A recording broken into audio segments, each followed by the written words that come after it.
Pickup पर DJ बनाई गाना भक्ति पहोई झुमाई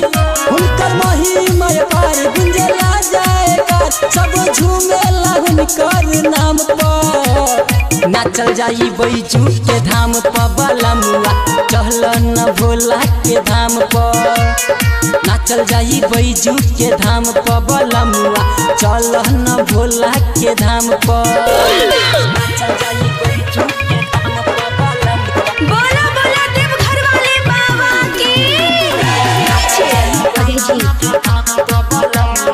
रूपम रिकॉर्डिंग स्टूडियो मधुबनी।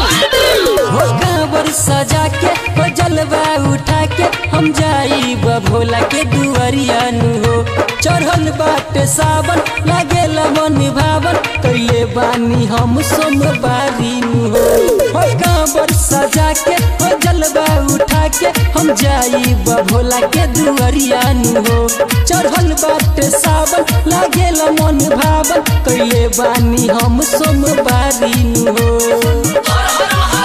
भोले दानी के दर्शन हम कैनी जलवा लेके हम ओकरे चढ़ैनी खाई भंगिया के बूटी का बहिमत न टूटी दौड़ल जाए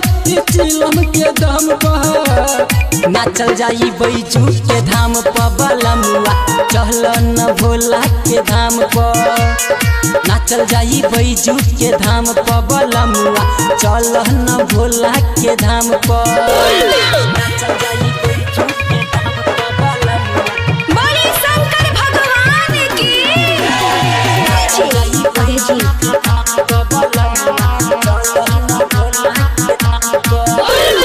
सोनू सतरंग से भजन लिखाई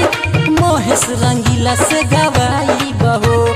सोने सोने सबके चिलम पिया के आ डीजे पर सबके नचाई बहो सोनू सतरंग से भजन लिखाई महेश रंगीला से गवाई बहो संगे संगे सबके चिलम पिया के आ डीजे पर सबके नचाई बहो